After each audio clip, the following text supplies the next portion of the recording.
And welcome back to Otaku no Video. As always, thank you very much for joining me for my review of the first volume of Cardcaptor Sakura, the legendary manga by Clamp, the creators of, let's see, Holic, Tsubasa, Chobits, Magic Knights Ray Earth, Clover, all sorts of stuff.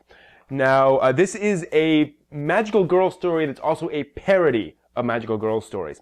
Released in 12 volumes. It focuses on Sakura, a fairly normal, slightly clumsy 10-year-old girl who accidentally releases a bunch of spirits in a magical book, and she has to recapture or recapture them as cards. Now, fortunately, this was before the whole collectible card game craze, so there's no card game tie-in or fighting stuff or anything like that. It's just spirits that take the form of cards. It is first and foremost a shoujo story. Everyone has a crush on someone else. And that's where it can be a little bit creepy, especially for Americans who aren't used to this sort of thing. You've got, elementary school kids with crushes on each other, or on teenagers, or on adults. Now, there's nothing overtly sexual, of course, but it can come across as a little creepy. Now, the folks at Clamp have said that they wanted to make a story in which lots of characters have lots of feelings for each other, without suggesting that that's necessarily fundamentally sexual. You can have feelings, you can have emotions about people, you can care very strongly for people. And they wanted to have a story with a lot of those and a wide range of those without being judgmental. So it's a little weird, but FYI. The characters at this point are, of course, pretty one-note, which is a good thing. I'll get to that in a minute. So you got Sakura, her best friend Tomoyo, who is kind of obsessed with Sakura. Tomoyo is a rich girl. She actually carries around a camcorder and films Sakura. She's the only other person who knows about all this. And she films Sakura when she's capturing these cards. Tomoyo also sews battle outfits for Sakura. Sakura doesn't have a magical transformation sequence, so Tomoyo makes outfits for her and brings them to her, which Sakura finds deeply embarrassing. But it's fun. There's also Kero-chan, who is a short, bear creature kind of spirit that was also locked away with the Clow cards and serves as Sakura's advisor and companion. What's fun about Kero is that he's a bit more laid back than a lot of companions in these stories. He likes to laze around, he likes to play video games, things like that, and it's fun seeing a character who is a bit more distinctive than your typical companion. Also, Sakura has an older brother and her father, and there's other stuff that's going to go on later.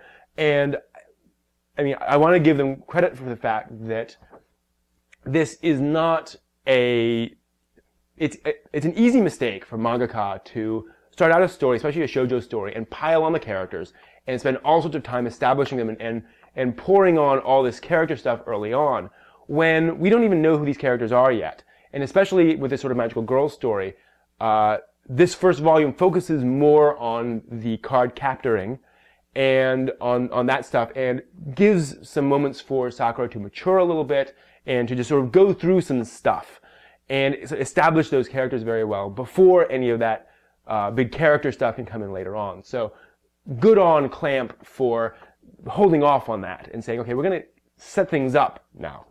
The story does move along at a steady clip. It actually feels more like shonen to me in that sense, where there's a lot of card capturing going on in this volume, and the character stuff at this point is more spice than anything else. Again, good job.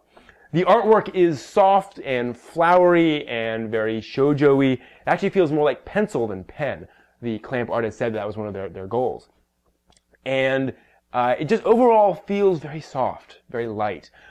My one complaint about the artwork is that there's some wild changes in point of view and depth, where you'll come to a page and it'll start off with a close-up, then a long shot, and then another close-up, then a medium shot, and then a close-up, and then a long shot. It jumps around a lot more than I'm used to with any other manga, frankly. So I think they went a little bit overboard with that in this, but that could just be me. Overall, I'm surprised at how much I like the characters and the speed of the story. I was afraid that this would be one of these shoujo stories that's just very relationship heavy. There's cloud card stuff, but it would be kind of light. And instead, this drives forward and really tells its story and does an excellent job of establishing its characters and making you feel for them, as things move on. So good on Clamp for that. I'm very impressed. All 12 volumes were released in English. Actually, Dark Horse is now re-releasing them in omnibus editions, which should be, I think, 4 volumes total for that. You get the entire Cardcaptor Sakura manga story. Of course, there was a very popular anime series as well you can check out. And that's Cardcaptor Sakura Volume 1. There's lots of more awesome stuff happening in later volumes. But that's what you'll get from the first volume. So those are my thoughts. If you want to talk about Cardcaptor Sakura or anime and manga in general, please stop by my website at otakunovideo.net. And that's it for me for this time. So thanks for joining me. And until next time, if you happen to find a magical book full of ancient spells, just leave it alone.